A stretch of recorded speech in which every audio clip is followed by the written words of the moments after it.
Article 20।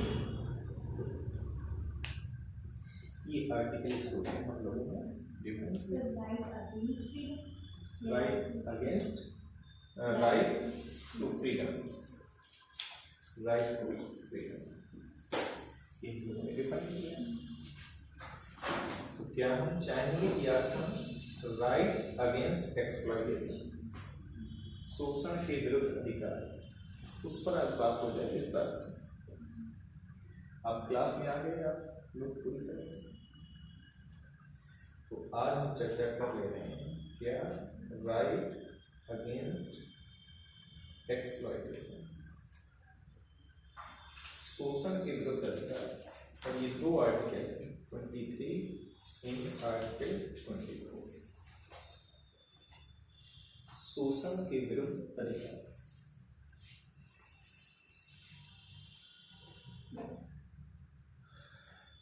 शोषण के विरुद्ध अधिकार ये हमारा आज का टॉपिक है।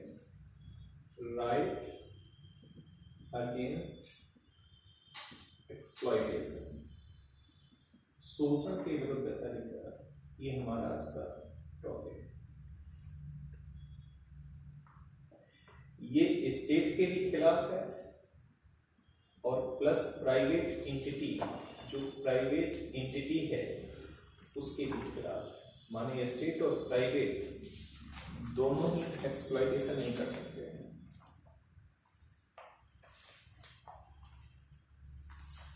पहले विस्तार से चर्चा हम आर्टिकल 23 की करते हैं, फिर हम लोग आर्टिकल 24 पर।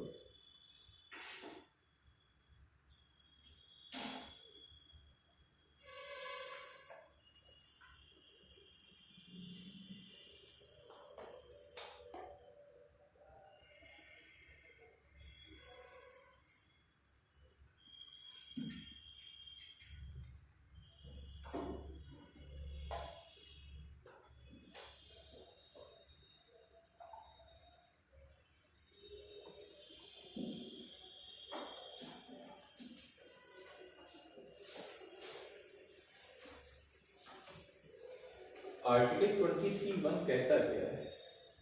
आर्टिकल 23 पे डिस्कस कर लेते हैं।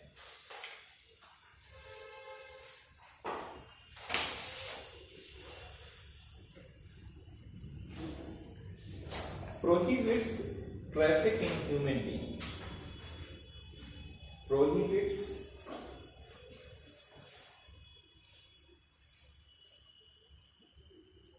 traffic in human beings.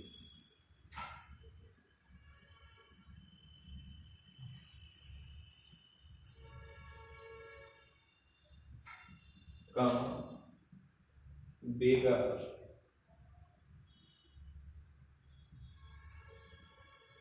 and other similar form of other similar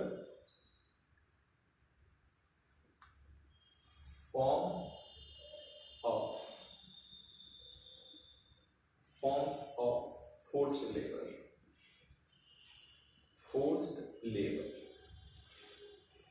underline point है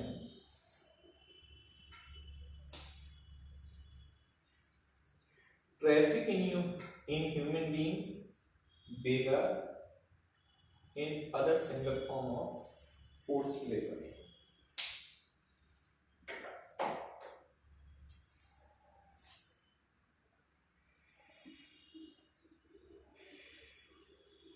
underline point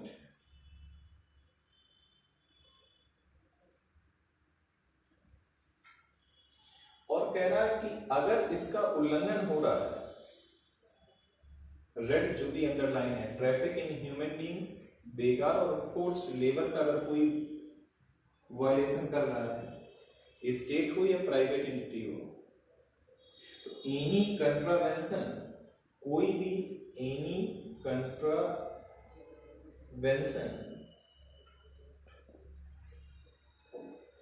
of this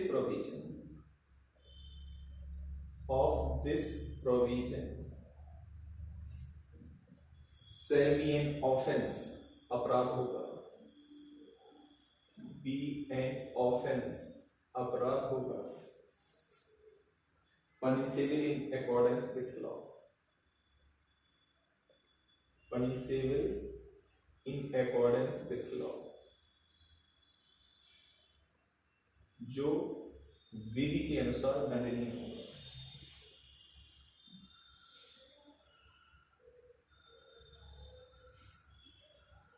SHA होगा, BLE शायद, in accordance with law, law के अनुसार दंडनीय होगा। तो एक एक शब्द पहले डिफाइन करते हैं कि ट्रैफिक इन ह्यूमन बीइंग्स का मतलब क्या है।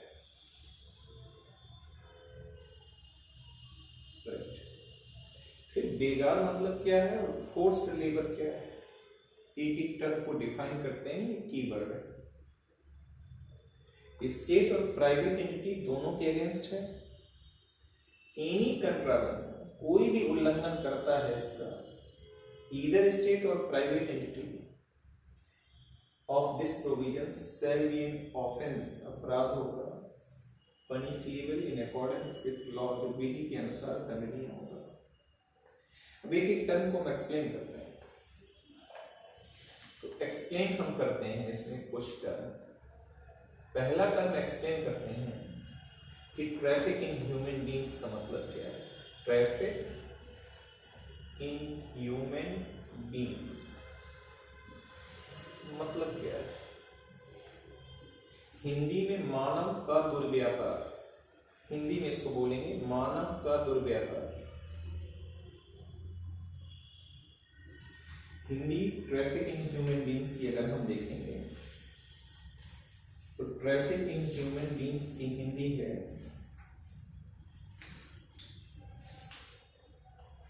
मानव का दुर्व्यापार। हिंदी में मैं लिख दे रहा हूं, मानव का दुर्व्यापार, ऐसे लिखा जाएगा, दुर्व्यापार।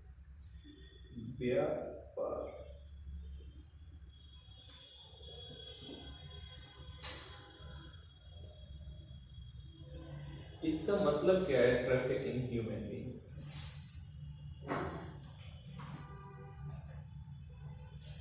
इसके ये मायने हैं। फर्स्ट, सेलिंग एंड बाइंग, खरीदना और बेचना, मैन को, पर्सन को, एज ए वस्तु, वस्तु की तरह व्यक्ति को खरीदना और बेचना, right, men women and children. तो selling and buying of men, women and children.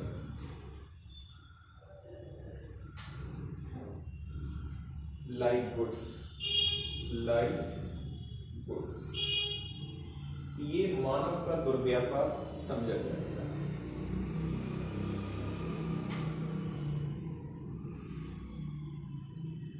और मानव का दुर्व्यापार क्या समझा जाएगा?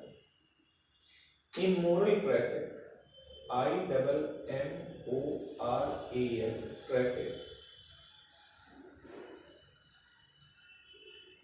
in women and children,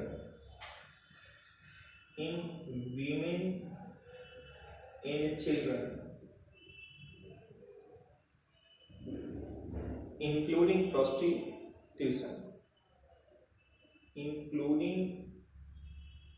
prostitution, वैश्यावृत्ति, prostitution, ये माना जाएगा मानव का दुर्व्यवहार।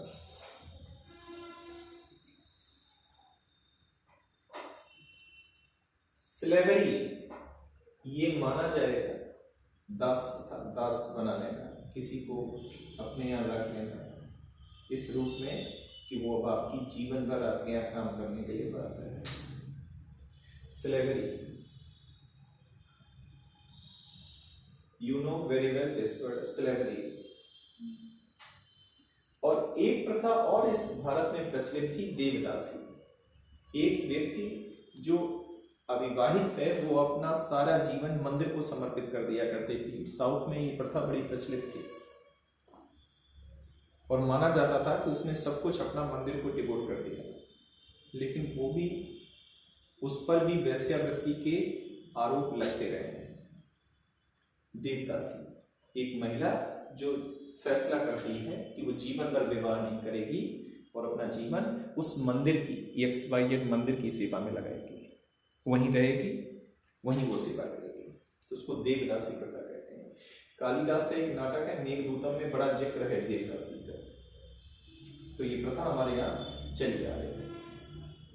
साउथ में ये प्रथा काफी ज्यादा प्रचलित थी। 26 जनवरी 1950 से इसको प्रोहिबिट कर दिया गया है।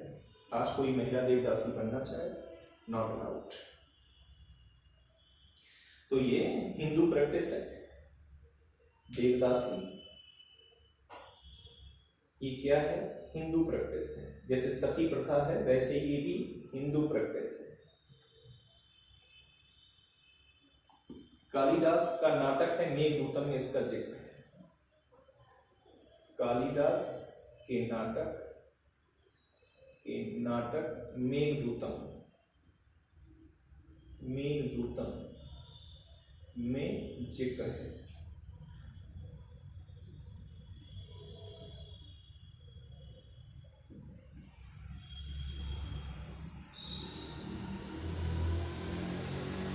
कोई भी अगर इस तरह का कोई काम करता है तो उस पर लॉ इंपोज होगा। और वो लॉ क्या है? अगर कोई भी वायलेशन करता है इसका तो उस पर लॉ क्या इंपोज होगा? एक पार्लियामेंट ने लॉ बनाया है। हमने आपको बताया कि आर्टिकल 17 हो गया, आर्टिकल 21A हो गया, आर्टिकल 23 हो गया, आर्टिकल 24 हो गया। ये सेल्फ एक्टिवेटेड नहीं है, सेल्फ एग्जीक्यूटरी नहीं है। इनको एग्जीक्यूट करने के लिए आर्टिकल 35 के पावर की एक्सरसाइज करते हुए पार्लियामेंट को लॉ बनाना पड़ेगा, तभी एग्जीक्यूटरी होंगे। जैसे इस पे एक्ट बनाया द अनटचेबिलिटी ऑफेंस एक्ट 1955, फिर एक बार उसने अमेंड किया 1976 में, the protection of civil right act 1976, फिर 1989 में इसमें फिर अमेंडमेंट किया और नया लॉ आया एट्रोसिटी SC/ST एट्रोसिटी एक्ट 1989। तो ये सब क्या है? इस आर्टिकल को इंप्लीमेंट करने के लिए, एक्टिवेट करने के लिए लॉ है। ऐसे ही राइट टू एजुकेशन एक्ट, अब ऐसे ही इसको इंप्लीमेंट करने के लिए और इसको इंप्लीमेंट करने के लिए पार्लियामेंट ने लॉ बनाया। अब अगर कोई ऐसा करता है, इनमें से कुछ भी करता है, तो वो डील किया जाएगा। वो अपराध जो होगा, ऑफेंस होगा, offence punishable in accordance with law. तो where is the law? The law is this. उस लॉ का नाम है the immoral traffic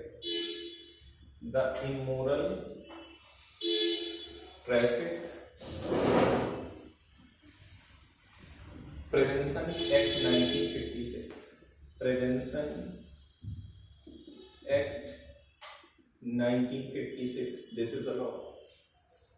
All these are deals with this law. This is offense in punishable in accordance with law. This is the law. ये सिर्फ हमने एक शब्द लिया है, ट्रैफिक इन ह्यूमन बीइंग्स। अब हम बेगार को एक्सप्लेन कर रहे हैं। ये दूसरे पॉइंट में हम टर्म ले रहे हैं, what is the बेगार।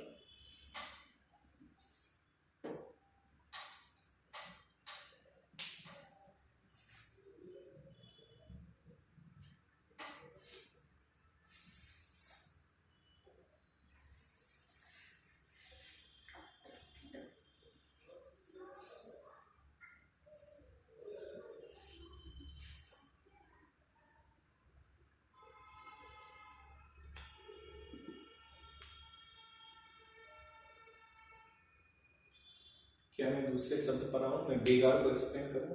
Yes ma'am. क्या ये बात पूरी तरह से क्लियर हुई? और ये पूरा का पूरा 100% जितना मैंने आपको ट्रैफिक इन ह्यूमन बीइंग्स, मानव का दुर्व्यवहार, ऐसे आप किडनी लिवर की भी बिक्री नहीं करने लगे, क्योंकि किसी भी रूप में मेन वीमेन और चिल्ड्रन की वस्तुओं की तरह खरीद कर, राइट। ये क्या है? मानव का दुर्व्यवहार है, मानव का दुर्व्यवहार है, दुर्व्यवहार है। So prostitution is not allowed in this country.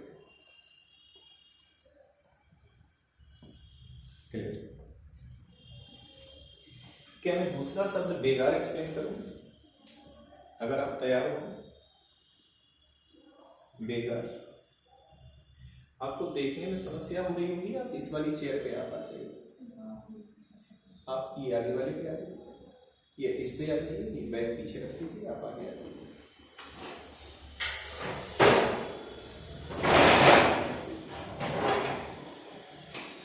आप लोग तैयार हैं आगे पढ़ने के लिए मुझसे? क्या मैं आगे सब परिभाषित करूं? मैं कह रहा हूं जो भी आप वक्त दे रहे हैं उस वक्त में आपको वो मिले जो आपकी संपूर्ण तैयारी में सहायक हो, और उस प्रक्रिया का हिस्सा हम आपके साथ हैं। अब दूसरा मैं बेगार शब्द को डिफाइन कर रहा हूं। What is the begar? ये लिखा हुआ है आर्टिकल 23 में, ये लिखा हुआ है। अब मैं बेगार को डिफाइन करूं, ये बेगार क्या है? बेगार का मतलब है compulsory work, compulsory work without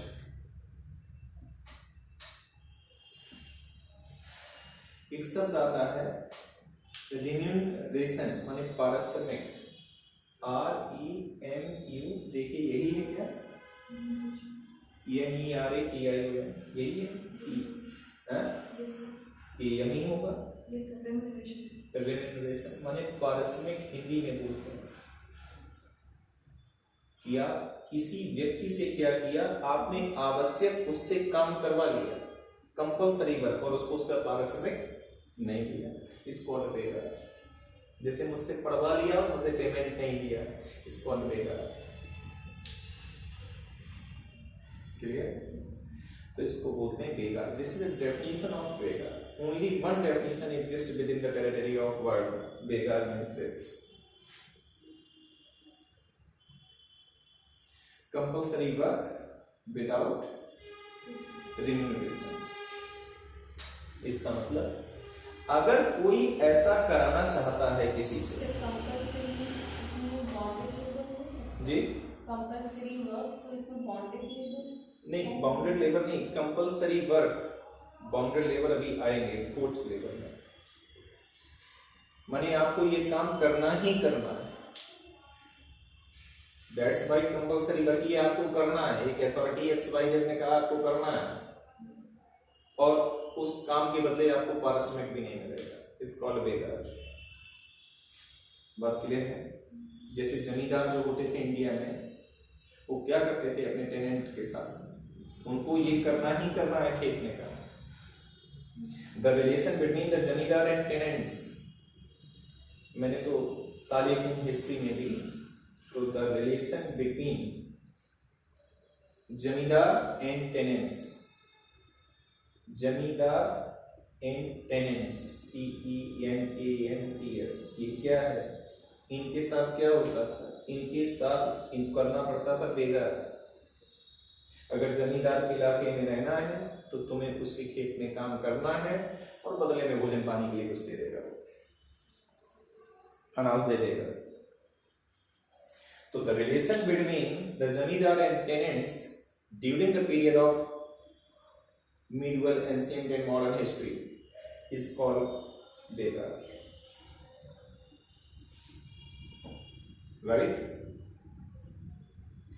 जमींदार फोर्स टू टेनेंट्स, किस बात के लिए? To render service without any payments. Clear? तो अब देश आजाद होने के बाद 26 जनवरी 1950 से ये व्यवस्था संविधान में आई, और लॉ के रूप में ये आई, इस पे लॉ आया, और ये है equal remuneration act 1976। Equal remuneration,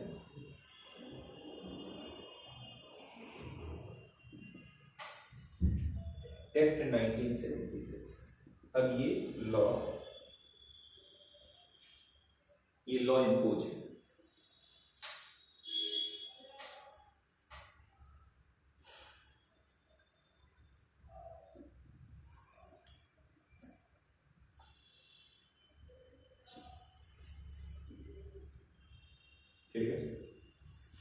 क्या मैं तीसरा भी शब्द डिफाइन कर दूं? Force labour, right. अब मैं आपको जो कहने चाह रहा हूं वो जरा समझिए। जो गरीब लोग हैं वो बेगार और फोर्स लेबर एक ही बताएंगे। जो गरीब लोग हैं, जो थोड़ा अमीर लोग हैं, वो थोड़ा सा एक बारीक सी रेखा है, उस बारीक सी रेखा का जिक्र करेंगे। हाँ मनोज, नमस्ते। दिलीप को तुम फोन करो, दिलीप को।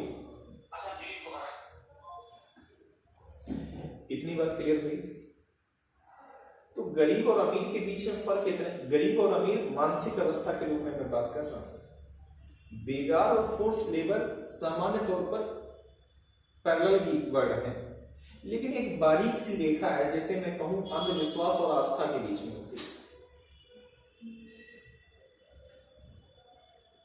तो मैं आपसे ये कहना चाहता हूं, तीसरे नंबर का पॉइंट, ये बड़ा खूबसूरत लग रहा है। तो अनुराधा क्या करती थी, बहुत सोफिस्टिकेटेड छोटा छोटा कुछ बना के देती थी।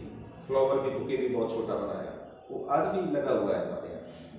तो मैं फिर गया, मैंने कहा ऐसे ही कुछ लाएं जो छोटा हो, क्योंकि बड़ा कुछ लाएंगे तो होस्ट कैसे होगा फिर वो।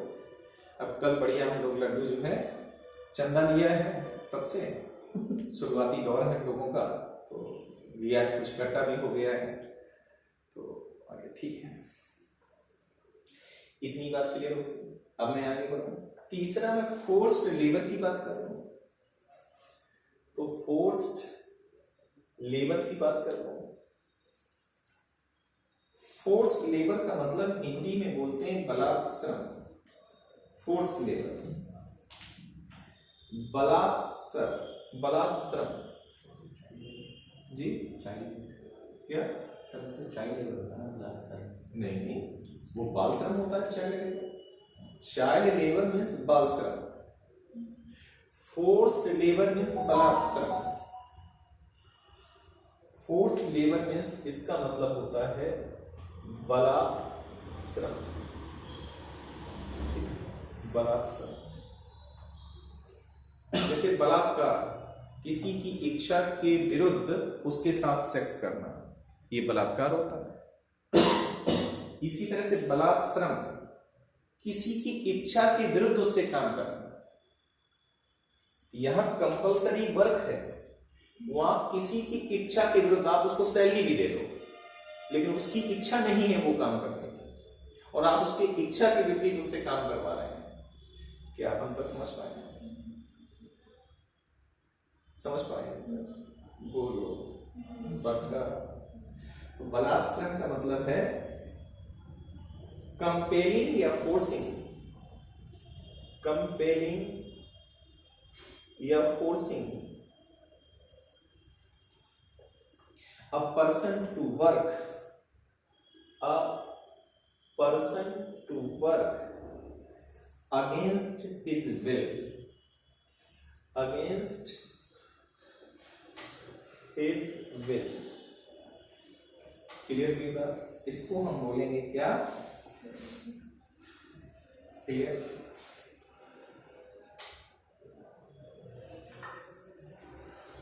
अब ये 3 भागों में डिवाइड है। इस चीज को हम एग्जाम्पल के बाद बताएं, 3 भागों में डिवाइड करें। पहला, आप किसी व्यक्ति को फिजिकली फोर्स कर सकते हैं, हाँ या ना?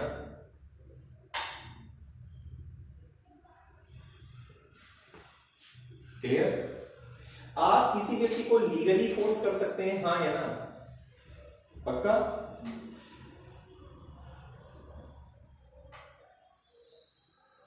आप कंपल्सन ऑफ आप क्या कर सकते हैं? एक चीज और, वर्किंग काम करवा सकते हैं, for less than the minimum wages. Working for less than the minimum wages. Less than the minimum wages.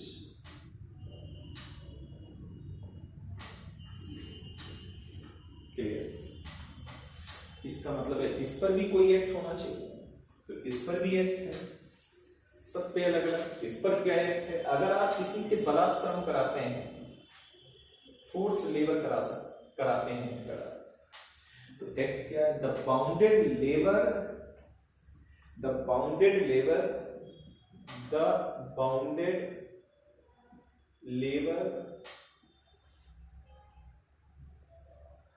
Abolition Act 1976।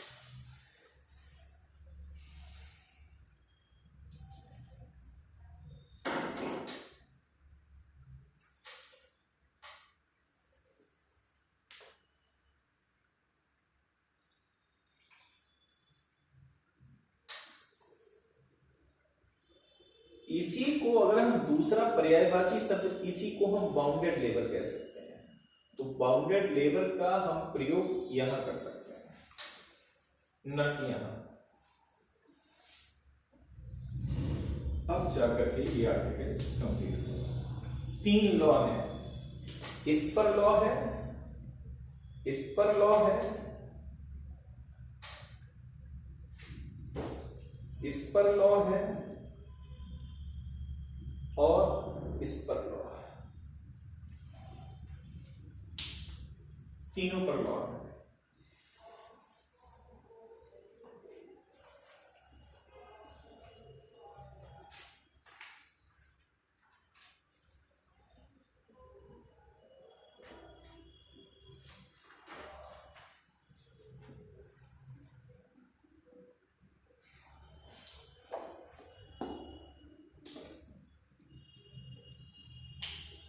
इसके साथ ही 2 लॉ और हैं। एक लॉ है जो ब्रिटिश जमाने का है, द मिनिमम वेजेस एक्ट, इस पे है।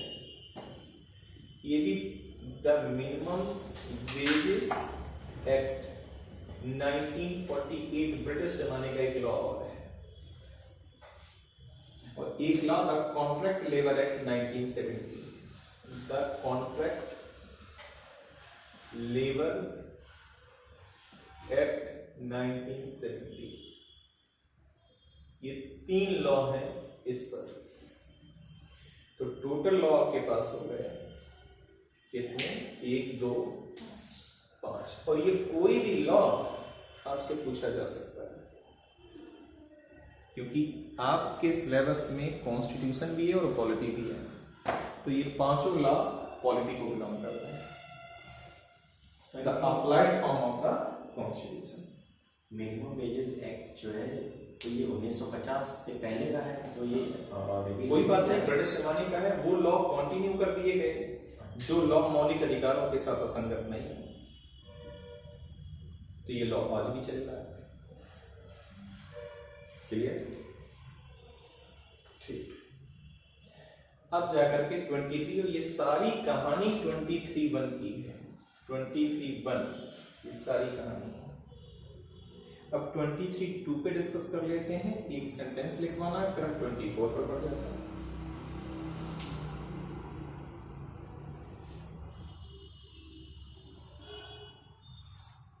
ठीक।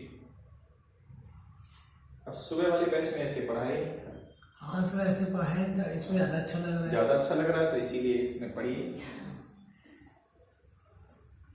ठीक है, मैं तो रेडी रहता हूँ। सुबह से शाम तक जब भी चलता रहे पढ़िए। क्या करोगे? ट्रेनिंग में करने के लिए है, पढ़िए। सर ये कॉन्टैक्ट लेबर एक्ट में क्या होता है? कॉन्ट्रैक्ट मतलब संविधान, मतलब क्या होता है, इस सिलेबस का हिस्सा ही नहीं है। अगर आप इतना पूछना चाहते हैं तो कॉन्ट्रैक्ट लेबर का मतलब है जैसे कॉन्ट्रैक्ट बेस्ड जॉब होती है, तो उसकी कुछ टर्म एंड कंडीशंस होती हैं कि क्या वेजेज, कैसे वेजेज मिलेगा, है ना, एक मिनिमम वेजेज सुनिश्चित किया जाता है। उस संदर्भ में ये लॉ है। मजदूरी, मिनिमम वेजेस, न्यूनतम मतलब मिनिमम वेजेस वाला तो ऊपर वाला हो गया 1940 हाँ हाँ ठीक है।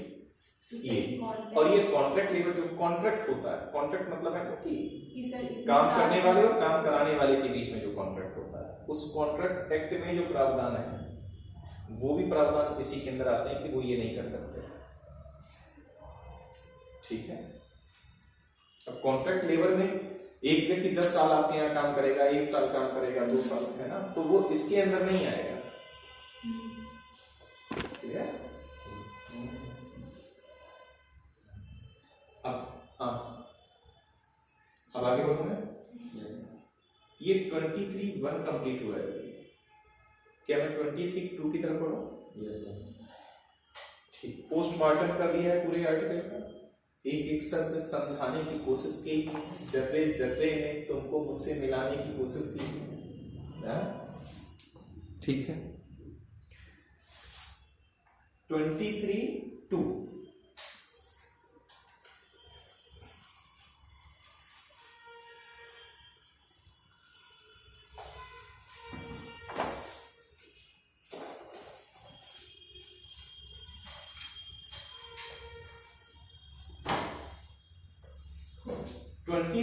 ये कहता है 23(2)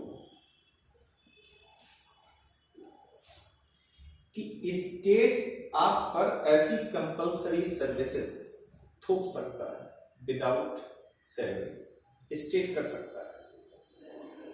देश की सुरक्षा या देश की संप्रभुता जब दांव पर लगी हो तो इस देश का हर नागरिक AK-47 लेके देश की सीमाओं की रक्षा के लिए लड़ेगा, जैसे यूक्रेन का नागरिक यूक्रेन को बचाने के लिए लड़ रहा है। तो फिर ऐसा जरूरी नहीं है कि यूक्रेन गवर्नमेंट उनको पे करे, वो तो राष्ट्र की बात होगी। तो स्टेट आप पर कंपल्सरी सर्विसेज इंपोज कर सकता है, बट जब स्टेट ऐसा करेगा तो वो डिस्क्रिमिनेशन नहीं करेगा on the ground of sex, caste, religion, race in place of birth. बात क्लियर हुई कि नहीं? सभी को करना होगा। क्लियर? तो ये स्टेट को छूट है। क्लियर? तो लिखिए state has power to impose, state has power to impose compulsory services, compulsory services, compulsory services for public purposes, for public purposes.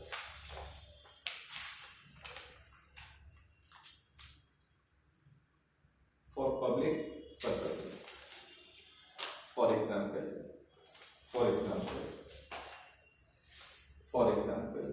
military services or social services, military services or social services for which it is not bound to pay, for which it is not bound to pay.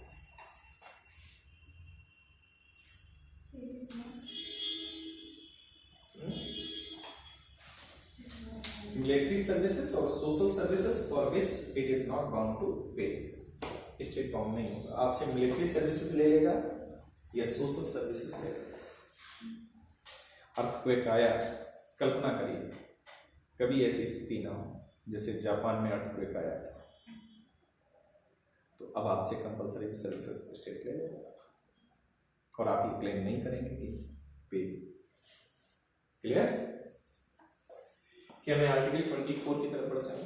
Yes sir. कोई सवाल जो 23 में पूछना हो, अगर आप थोड़ी सी गंभीरता रखेंगे तो बड़ी दिलचस्पी होगी हमारे लेक्चर में कि अब क्या हो चुका है, क्या होने वाला है। अब 24 की कहानी स्टार्ट करते हैं। ठीक है, आर्टिकल 24 की बात हो जाती है। 24 आर्टिकल ये कहता है prohibition of employment of children, prohibition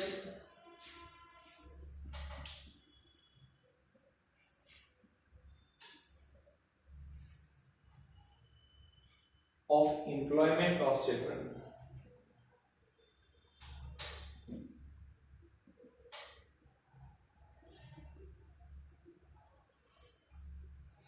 prohibition of employment of children, बालकों के नियोजन का प्रतिशोध। तो नियोजन कहां, हिंदी में लिखेंगे बालकों के नियोजन का प्रतिषेध, प्रोहिबिशन।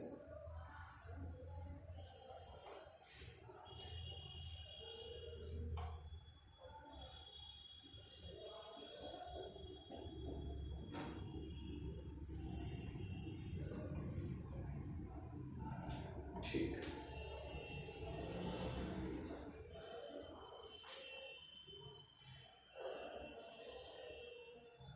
तो सबसे पहले हम यहां दो शब्द डिफाइन करें, प्रोहिबिशन कहां कहां है और ये चिल्ड्रन कौन है, किसको चिल्ड्रन मानेंगे, चिल्ड्रन कौन है।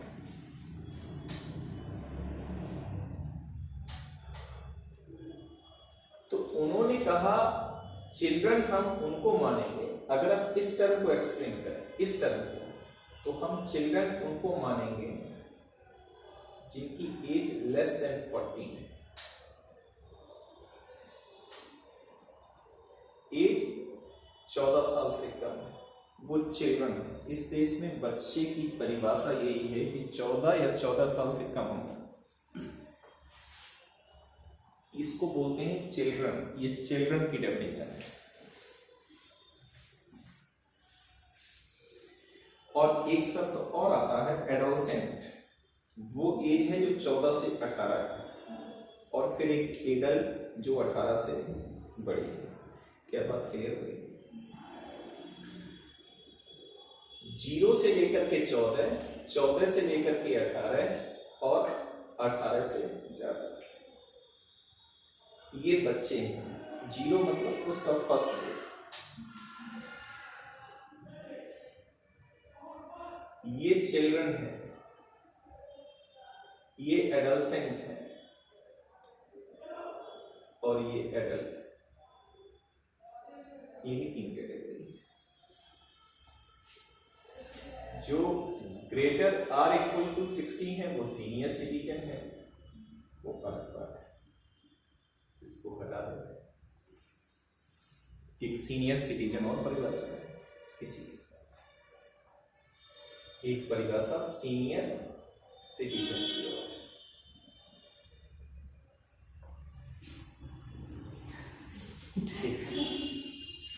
जैसे ये क्या है, सीनियर सिटीजन है, लेकिन अलाइव लाइव। चलिए, प्रोहिबिशन कहां कहां प्रोहिबिशन, ये सब में डिफाइन करें। प्रोहिबिशन का मतलब है जैसे इस उम्र के बच्चे को अगर हम ऐसी जगह उसका नियोजन करेंगे, एम्प्लॉयमेंट देंगे, जिससे उसके एक विकास होता है। बच्चे के विकास के लिए आवश्यक दशाएं होती हैं, नेसेसरी कंडीशन होती है। अगर उस बच्चे को हम किसी ऐसी खान में, किसी ऐसी फैक्ट्री में, किसी ऐसी जगह नियोजित कर देंगे जिससे उसके स्वास्थ्य पर विपरीत असर पड़ता है या उसका जीवन पर विपरीत असर पड़ता है, तो ये फिर नहीं होगा। तो प्रोहिबिशन कहां कहां है? फैक्ट्रीज।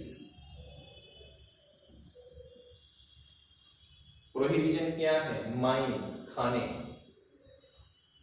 एंड और प्रोहिबिशन कहां है? हैजार्डियस, माने संकट वाले उद्योग। HAZARDOUS, एम्प्लॉयमेंट, इन जगहों पर। हैजार्डियस एम्प्लॉयमेंट का मतलब अगर आप इसमें पूछा चाहें जैसे क्या, जैसे मान लीजिए रेलवे हो गया, जैसे कंस्ट्रक्शन वर्क हो गया, बिल्डिंग बन रही है, तो उस बच्चे को वहां एम्प्लॉय नहीं किया जा सकता है कि वो 10 माले पे खड़ा होकर के कुछ देगा। तो कंस्ट्रक्शन वर्क इस तरह की चीजें ये hazardous employment, factories, mine, एनपीटीसी।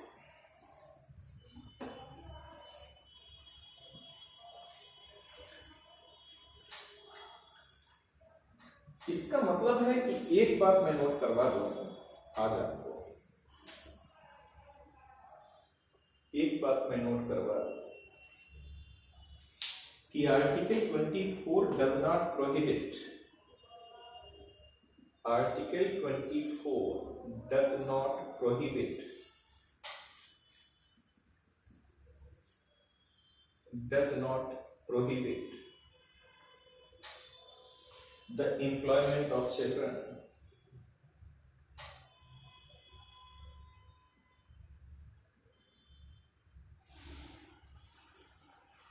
below the age of 14 years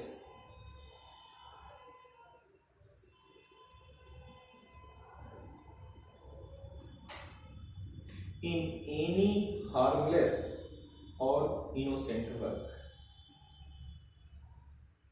in any harmless or innocent work। क्या ये बात क्लियर हो गई?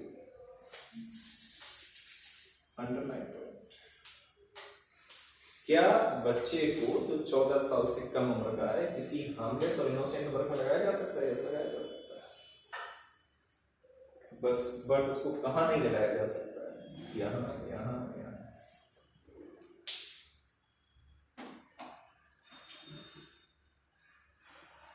क्योंकि इस देश की जो इकोनॉमी है और जो कॉटेज इंडस्ट्री है उसका स्वरूप कुछ ऐसा है कि परिवार, पूरा का पूरा परिवार उसमें काम करता है। क्लियर है ना? बात क्लियर हुई कि नहीं? छोटे छोटे उद्योग लोगों के घरों में लगे हुए हैं, टॉफी बनाने का, मुरमुरी बनाने का। पहले हम लोग उंगली में कुछ ऐसा आता था जिसको डाल के फिर खाया करते थे, वो चोंगा बोलते थे, पोंगा चोंगा कुछ, हाँ, जो भी बोलते हैं पोंगा। तो वो क्या है, वो घर में सब पूरा का पूरा परिवार लगा है उसमें, राइट। और वो कितनी खूबसूरत दुनिया थी। वो किसी ने कहा है ना, मुझे लौटा दो वो कागज की कश्ती, वो बारिश का पानी। वो जो साइकिल जब छोटा था, जब बचपन था, वो साइकिल खड़ी कर और पैडल को हाथ से घुमाते थे और वो पहिया चलता था और वो देख करके उछलते थे। वो खुशियां कहीं नहीं मिल रही। मैं रेसिंग करता था साइकिल से। पापी बोलो नहीं, मेरी बात सुनो। वो खुशियां कहीं नहीं। अब देखता हूं तो पाता हूं कि वो कागज की कश्ती, वो बारिश का पानी। आगे बढ़ो। Yes sir. हाँ बोलो, क्या कह रहे हो? सर मैं रेसर था, हाँ रेसिंग करता था मैं। हाँ, बहुत अच्छी बात। आगे बढ़ो।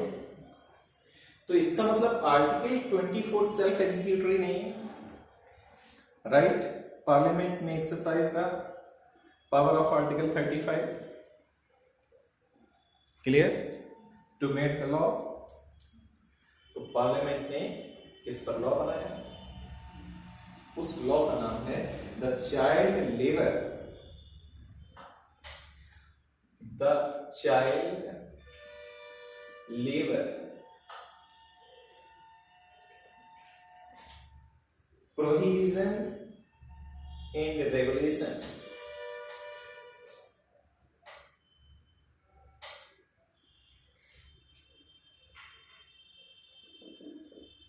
एक्ट 1976 86। ये सब के सब लॉ पूछ लिए जाएंगे। क्लास का महत्व किसमें है, ये आने वाला एग्जाम तय करेगा। और इस लॉ में this act prohibited, this act prohibited the employment of children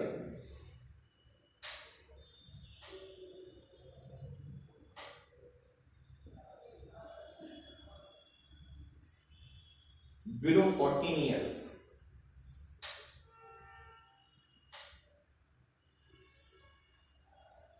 In 18 occupation, below 14 years.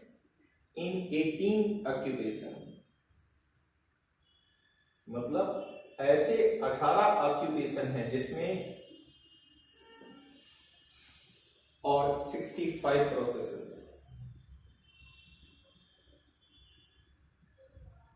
PROCESS, in 18 CESSES, in 18 occupation और 65 प्रोसेसेस में 14 साल के कम बच्चों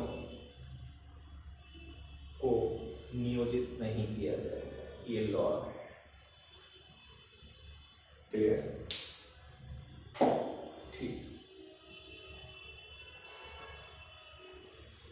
लॉ। नेक्स्ट पॉइंट, ये लॉ बन गया। अब हम नेक्स्ट पॉइंट की चर्चा करें। वो चर्चा 1996 में, ध्यान दीजिएगा, इसी के आगे की बात कर रहे हैं। With direction of supreme court, with direction of supreme court, एक फंड बनाया गया।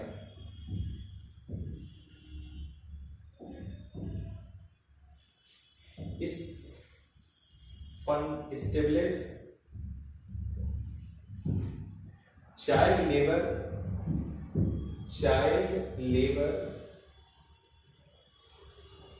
रिहैबिलिटेशन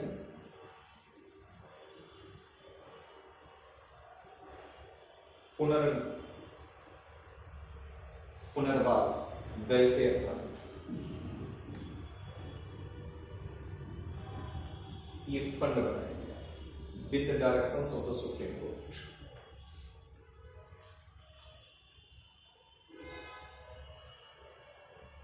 ये मैं आज तक अपडेट करूंगा।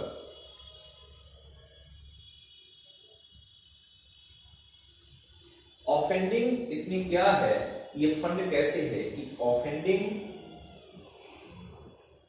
जो इसको लॉ को वायलेट करते हुए लोग पकड़े जाएंगे, वो सब 20,000 का जुर्माना लगेगा और वो 20,000 इस फंड में जाएगा। क्लियर? उन पर ये जुर्माना लगेगा। सुप्रीम कोर्ट की डायरेक्शन में offending employer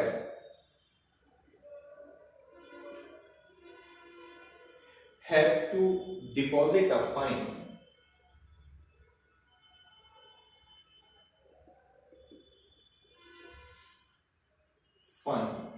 of raise 20,000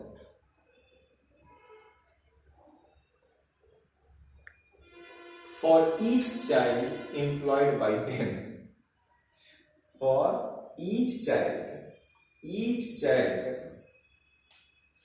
employed by them.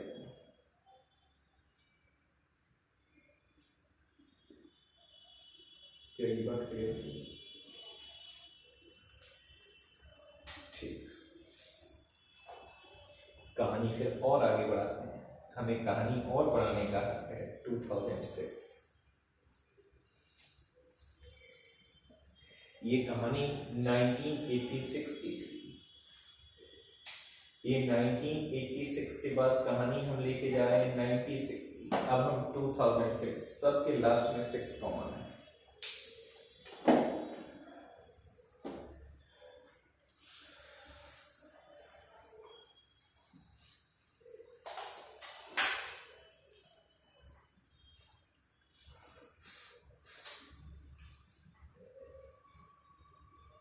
Manmohan Singh सरकार ने क्या किया, इस वाले कानून में अमेंडमेंट किया। ये तो सुप्रीम कोर्ट की गाइडलाइन का मामला था। अमेंडमेंट किसमें किया? 2006 में amendment child labour prohibition and regulation act 1986, इसमें संशोधन किया मनमोहन सिंह सरकार ने। Manmohan Singh, MM Singh, mister doctor, mister नहीं है भाई, मिस्टर वो है जिसने PhD नहीं ली, बाकी डॉक्टर जिसने PhD ली doctor. Government MM Singh amend the child labour act 1986। मैं चाइल्ड लेबर एक्ट 1986 इतना लिख दे रहा हूं, चाइल्ड लेबर पूरे लिख दे रहा हूं, प्रोहिबिशन एंड रेगुलेशन एक्ट 1986 इसमें अमेंड किया।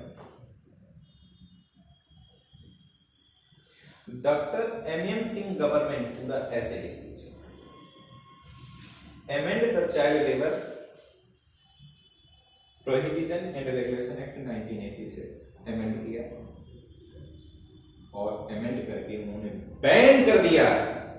हेलो, मुझे कहने दो, मुझे कुछ कहना है, मुझे कुछ कहना है, और वो क्या कहना है इसमें संशोधन किया और बैन कर दिया। बैन क्या बैन कर दिया? The employment of children, the employment of children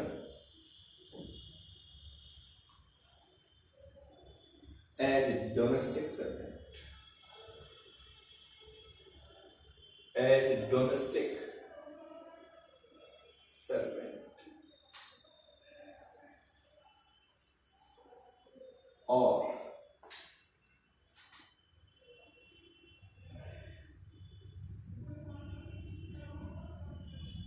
workers in businesses establishment, और worker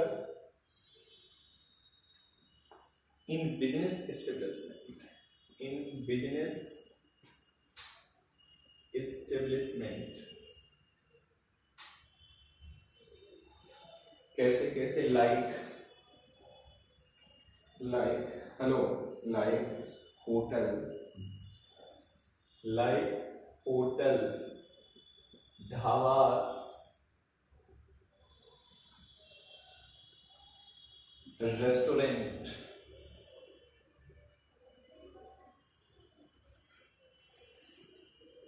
shops, resorts, spas, tea shops, and so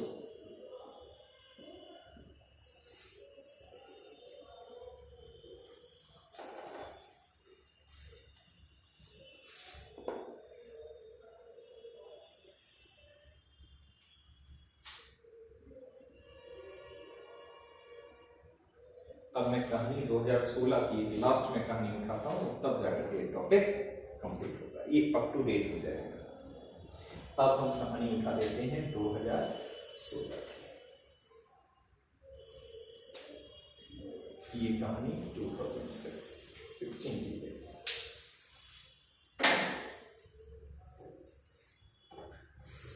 अब क्या,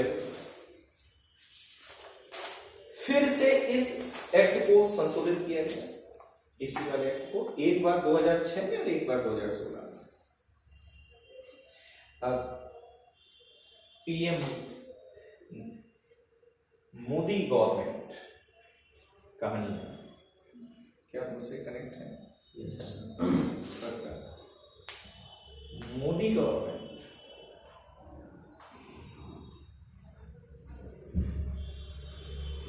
Modi government amend the Modi government amend the child labor prohibition and regulation Act 1986 ने फिर संशोधन किया। बोलेंगे 86 इसको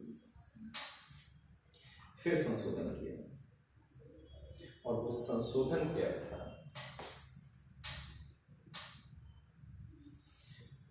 Modi government, और वो संशोधन क्या था, फर्स्ट पॉइंट,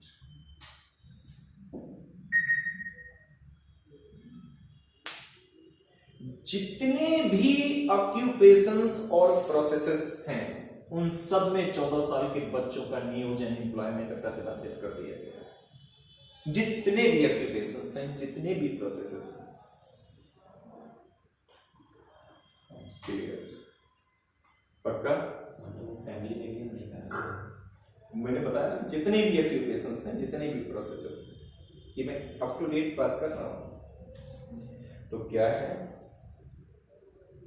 अब जो एक्ट है, ओरिजिनल एक्ट नाउ एक्ट का नाम बदल दिया, now original act call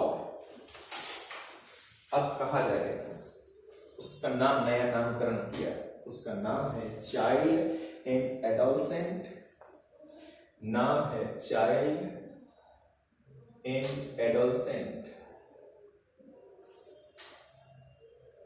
child and adolescent labour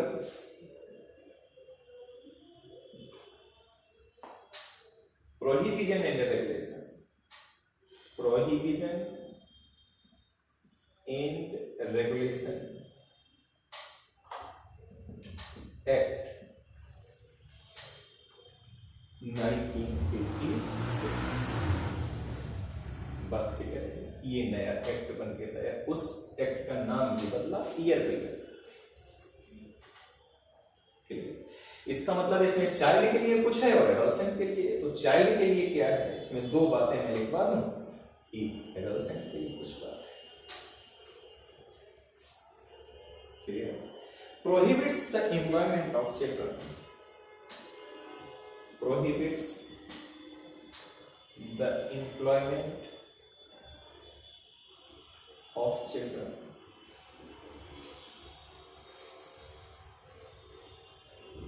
below 14 years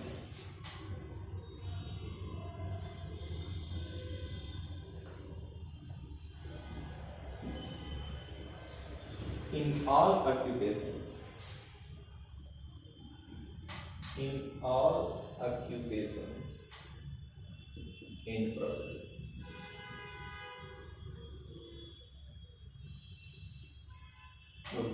Prohibit the employment of adolescent, prohibit the employment of adolescent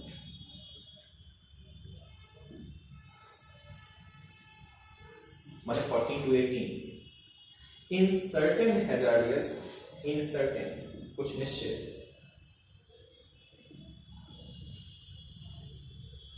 in certain hazardous and hazardous occupations and processes.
ठीक,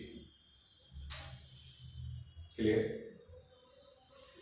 बच्चों के लिए और adolescent के लिए कुछ और भी कानून हैं इसके अलावा देश में, उनकी भी मैं लिस्ट दे दे रहा हूं जो टाइम बनाए गए, तो आपका पॉलिटी भी कंप्लीट हो रहा है कॉन्स्टिट्यूशन के साथ, वो भी पूछ लिए जाएंगे। तो उसकी लिस्ट हम लोग लिख देते हैं। सम अदर एक्ट्स, क्या है? Some other acts, some other acts, इसी चिल्ड्रन और एडोलसेंट के लिए।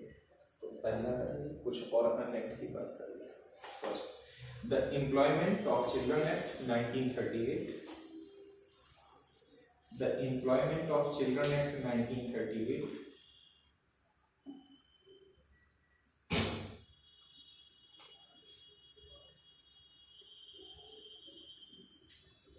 The Employment of Children Act 1938, दूसरा The Factory Act 1948,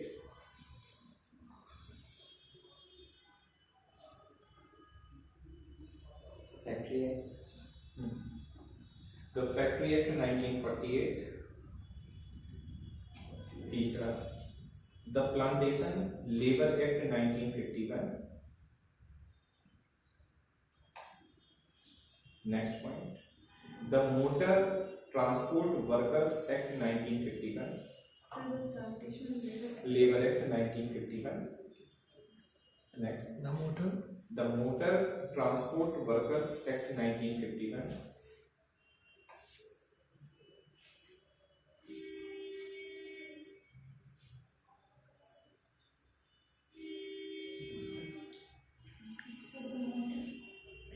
क्या है?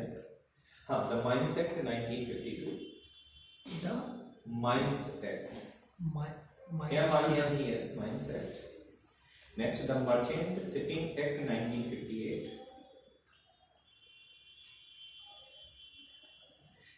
Apprentice Act 1961, the Merchant Shipping Act 1958. Next, Apprentice Act, APPRENTIAS, the Apprentice Act 1961.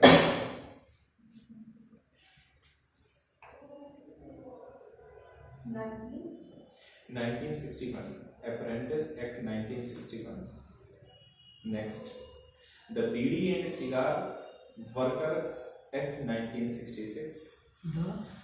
The Beedi and Cigar Workers Act 1966. 1966. और last में commission of protection of child right act 2005.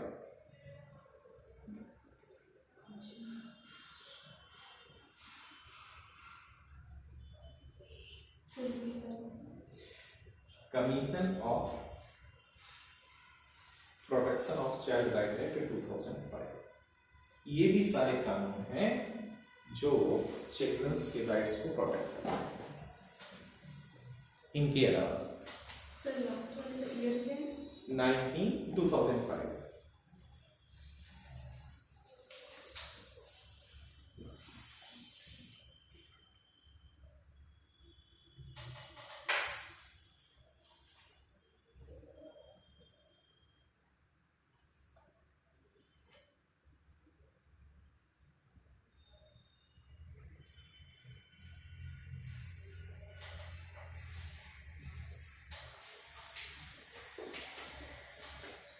क्या मैं आगे बढ़ूं?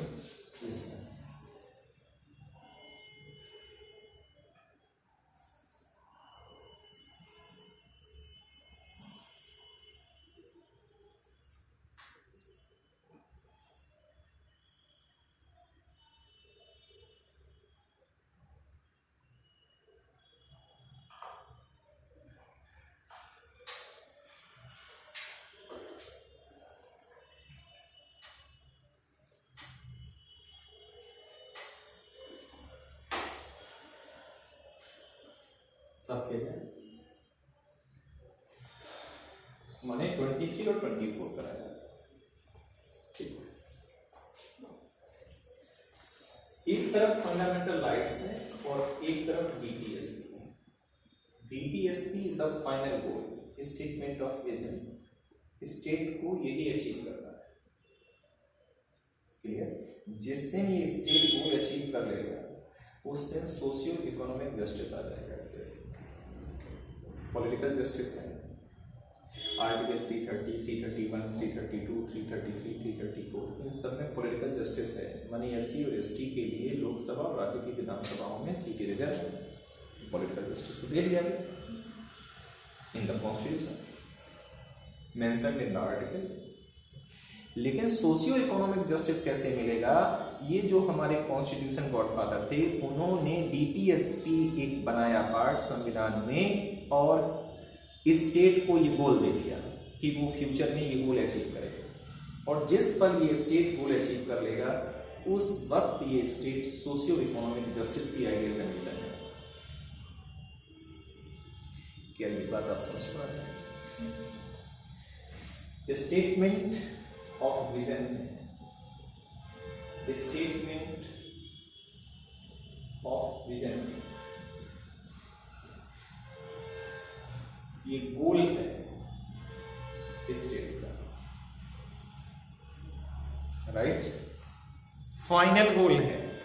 मुझे कुछ कहना है, गोल का मतलब है ये फाइनल गोल है। माने ये पूरा डीपीएसपी सोशियो इकोनॉमिक जस्टिस की बात कर रहा है, इकोनॉमिक जस्टिस की बात कर रहा है, सामाजिक आर्थिक न्याय, सोशियो इकोनॉमिक डेमोक्रेसी की बात कर रहे हैं, सामाजिक आर्थिक लोकतंत्र की स्थापना। और बिना सामाजिक आर्थिक लोकतंत्र की स्थापना के राजनीतिक लोकतंत्र का कोई मतलब नहीं है। ठीक है? Socio economic justice. अब मैं आपको थोड़ा फंडामेंटल राइट और डीपीएसपी में बच्चों की कुछ तुलना करेंगे इन दोनों आर्टिकल से। थोड़ा इन अदाओं को भी देखिए, थोड़ा काबिल अदाएं हैं। आप उम्मीद करता हूं कि आप बर्दाश्त कर लेंगे। तो इसको साफ करें। ठीक है सर, आप बताएं पूरा साफ किया जाए। ये फाइनल है जहां हम लोग इसके बाद जब आपके बच्चे आएंगे तो फिर वो आगे बढ़ेंगे। ठीक है? ठीक है, एक नोट्स रहेंगे, आगे में मॉडिफिकेशन हो जाएगा। आपके रहते कोई होता है तो हम कहते हैं कि उसके पहले आप लोग सेलेक्ट हो जाए। ठीक है? अच्छा, साफ करने से तुम बोलो पापी। हाँ, साफ तो आप ही करना।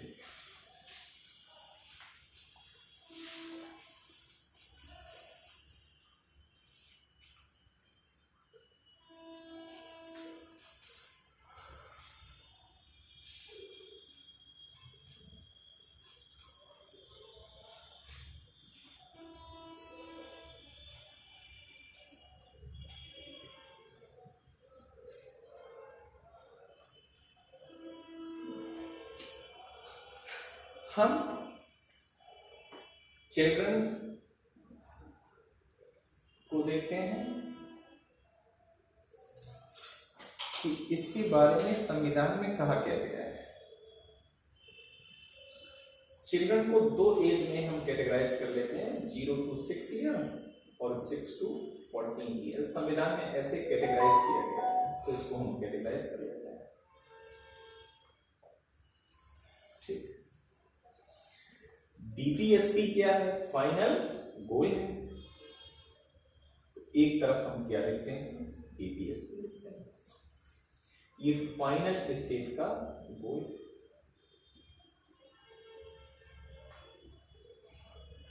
राइट। और एक तरफ हम लिखते हैं फंडामेंटल राइट। हम जिन आर्टिकल का हवाला देंगे 39E, हम एक आर्टिकल 39E लिखने जा रहे हैं, फिर एक आर्टिकल 39F लिखेंगे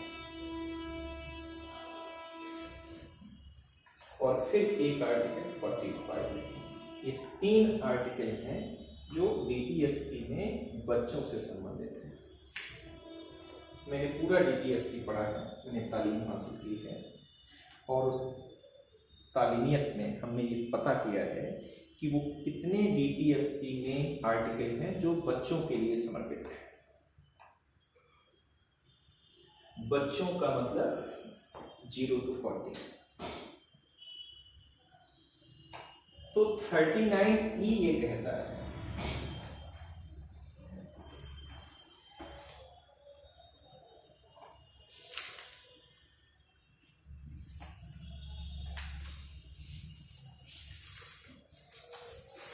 कि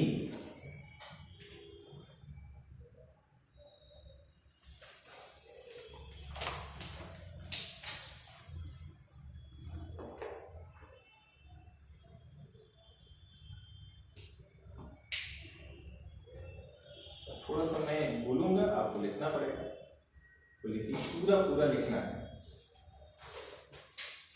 39E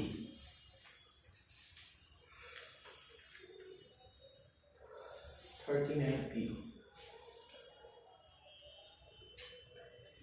The state cell in particular, the state cell in particular, 39E में लिखिए, the state cell in particular direct its policy towards securing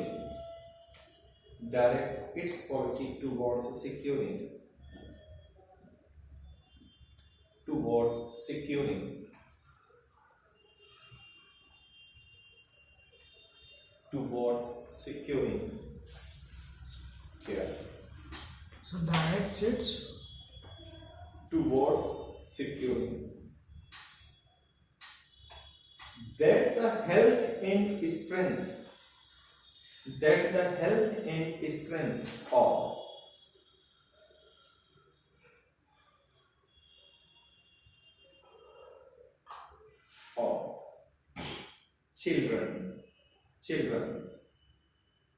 children's। अब रुकिए जरा, यहां पर मेन भी है, वीमेन भी है, चिल्ड्रन भी है। मैंने चिल्ड्रन वाला चिल्ड्रन निकाल दिया, मेन वीमेन को छोड़ दिया। बात क्लियर है कि नहीं? तो ये चाहे तो आप कहीं साइड लिख लीजिएगा, इसमें मेन भी है, वीमेन भी है, चिल्ड्रन भी है, लेकिन क्योंकि हमें चिल्ड्रन की बात करनी है तो चिल्ड्रन वाला मैंने पार्ट निकाल दिया यहाँ से। चिल्ड्रन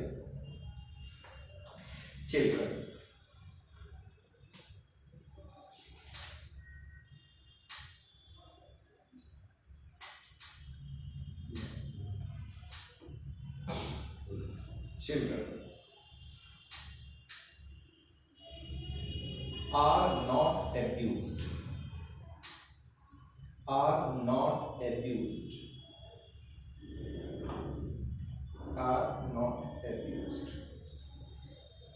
मतलब समझ में आया क्या? So, इसमें जो ये जो पॉलिसी स्टेट ने बनाई है, इसमें जो स्टेट को ऐसी पॉलिसी बनानी चाहिए, बनाएगा। चिल्ड्रन और विमेन और जो मैन है उनको अब्यूज नहीं करना है, उनको ऐसी प्रैक्टिस उनके अगेंस्ट नहीं करनी है जो उनके जो भी है नहीं करनी है, जिससे उनके स्वास्थ्य पर उसका विपरीत असर पड़े। राइट, ये पूरा आगे लिखा हुआ है, ये आगे पूरा लिखा हुआ है इसमें।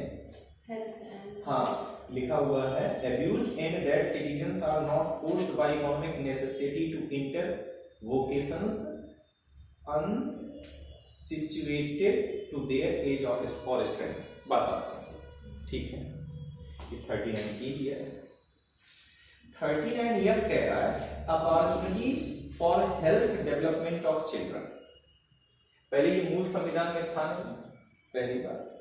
ये 42th कॉन्स्टिट्यूशनल अमेंडमेंट एक्ट 1976 द्वारा जोड़ा गया, पहली बात। और इसमें लिखा गया है अपॉर्चुनिटीज फॉर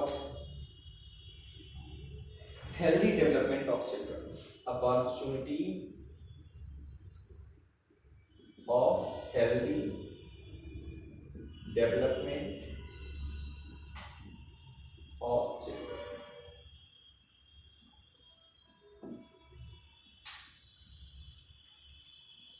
ये और 45 आर्टिकल क्या कहता है? 45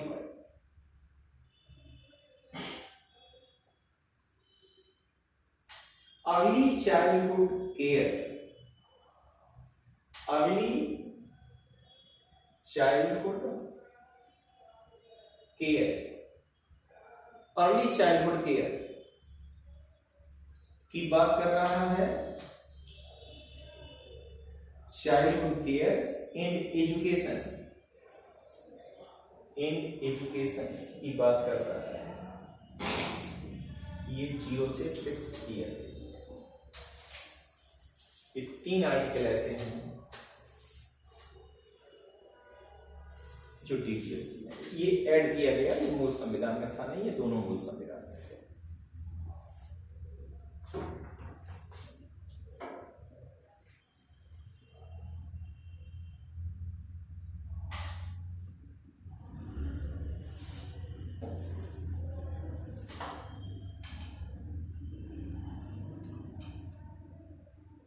सर एक चीज मुझे बताइए। हाँ बोलो।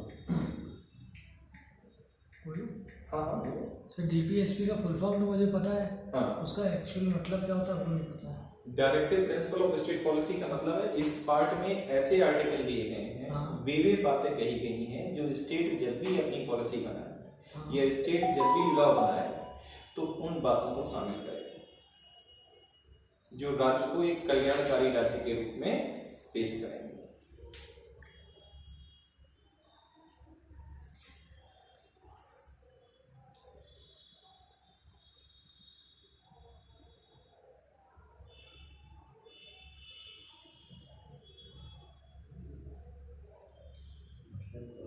पॉलिसीज बनाएगी वो तो ऐसे भी बना सकते हैं। अच्छा समझ गया।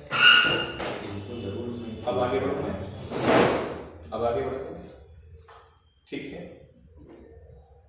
मतलब डीपीएसपी का मतलब है उनमें वो बातें कही गई हैं जो स्टेट जब भी अपनी पॉलिसी बनाएगा या लॉ बनाए तो उन पॉलिसी या लॉ में उन तत्वों को शामिल करे, ताकि स्टेट का जो गोल है सोशियो इकोनॉमिक जस्टिस प्राप्त करना वो अचीव हो सके। अच्छा क्लियर?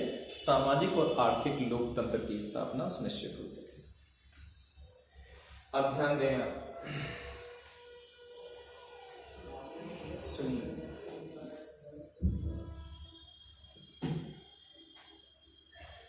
सुनिए,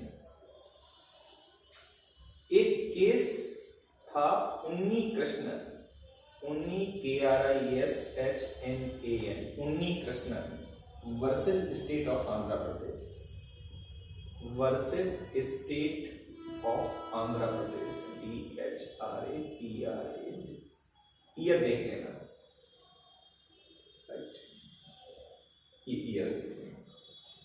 इसमें सुप्रीम कोर्ट ने कहा, सुप्रीम कोर्ट से क्या कहा इस केस में? सुप्रीम कोर्ट ने कहा, अरे ओ, right to education is a part of right to life, right to education is part of right to life, is part of right to life, इसमें कहा। और इसमें दूसरी बात चिल्ड्रंस वेलफेयर फंड के लिए गई,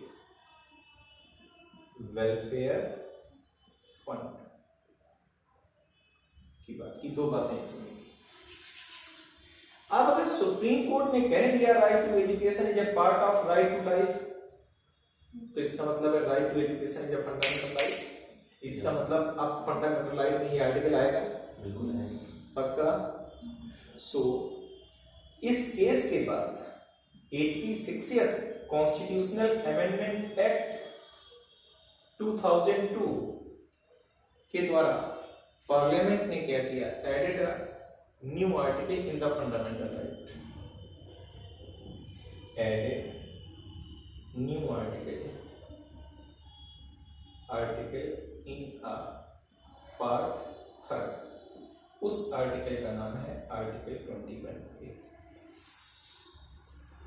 जो कहता है कि 6 से 14 साल के बच्चों को hello free and compulsory education मिलेगा। क्या? फ्री एंड कंपल्सरी एजुकेशन की बात ये करता है। क्लियर?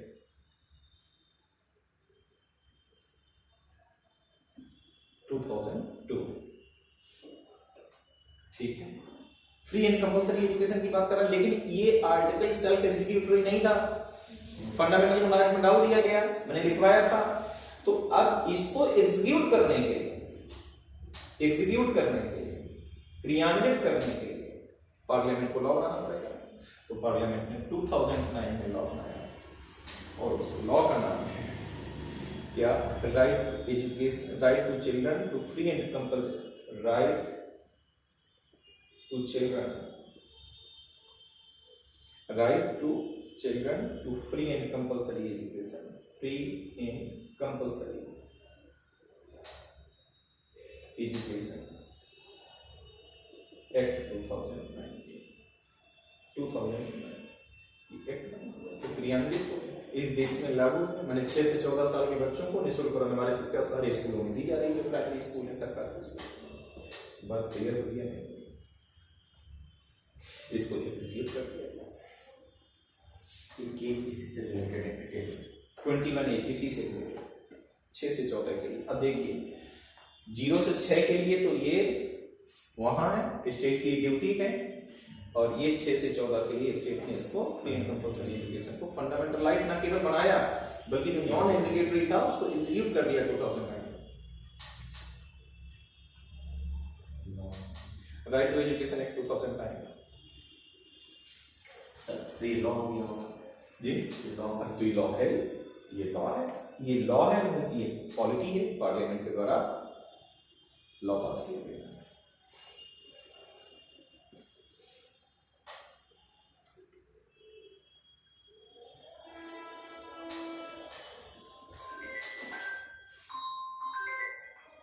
अखिलेश, हाँ आए, पानी बरस रहा है, तुम आओगे? आ जाओ, खिला देंगे, आ जाओ।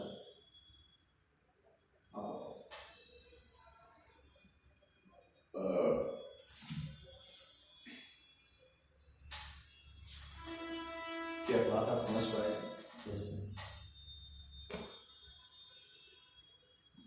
इसको ऐसे ऐसे हम लोग पढ़ेंगे, ये अब कंप्लीट हो। अभी भी एक बात और रह गई है, वो मैं आपको बता देता हूं।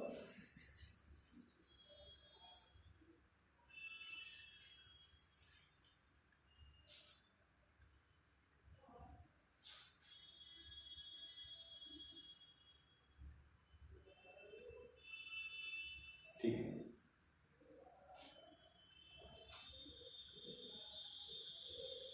बड़ों में अभी सर आता था, बड़ों में अभी हो गया। करंट में भी एक्ट कौन सा है आपके पास? 2016 का एक्ट है ना, करंट का एक्ट ये है। उसी में इसके एक्ट में नोट नीचे लिख लीजिएगा, वही नोट लिख लीजिएगा ताकि आपको ये क्लियर हो सके। ये बात अखिल ने बात बताई थी तो ये क्लियर हो सके।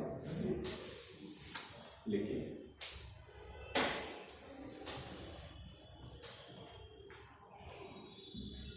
the child is allowed, the child is allowed, the child is allowed 2016 में जहां लिखा था एक्ट, उसी के नीचे नोट में लिख लीजिएगा, the child is allowed to work in family owned businesses, the child is allowed to work in family owned businesses, family owned businesses, but only after school hours, but only after school hours or during the vacation time, or during the vacation time.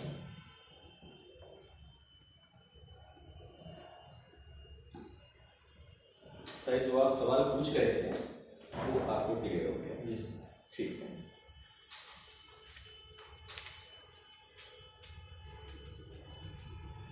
दूसरा point लिख लीजिए, entertainment industry. जो entertainment industry में बच्चों की जो acting हो रही है ना, वो भी जायज है, लेकिन आफ्टर स्कूल टाइम और वेकेशन पे। बात क्लियर है? इंटरटेनमेंट इंडस्ट्री के नीचे ही दूसरा नोट कर लीजिए। ये तो पूरे दिन बनाते हैं। ठीक है।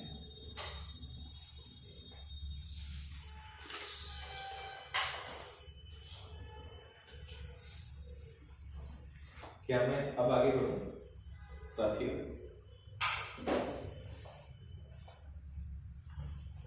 ठीक है।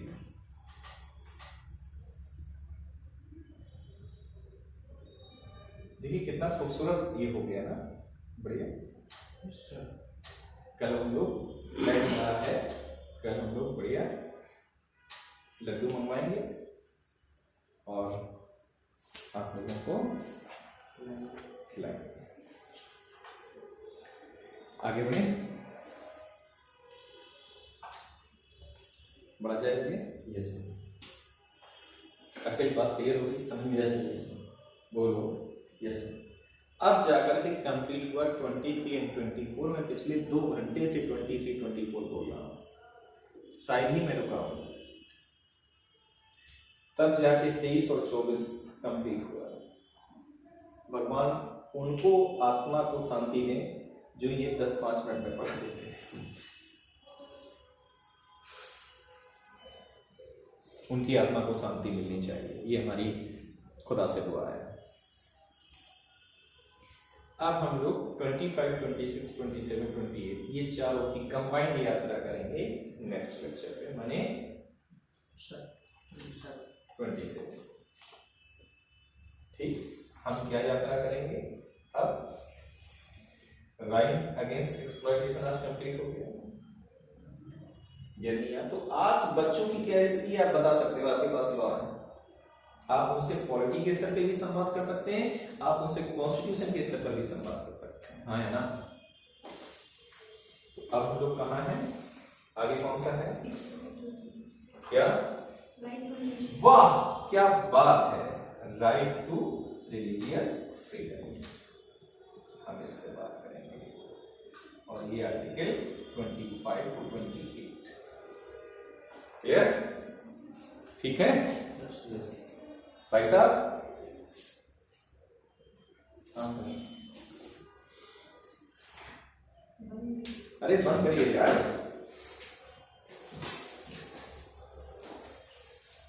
ठीक है।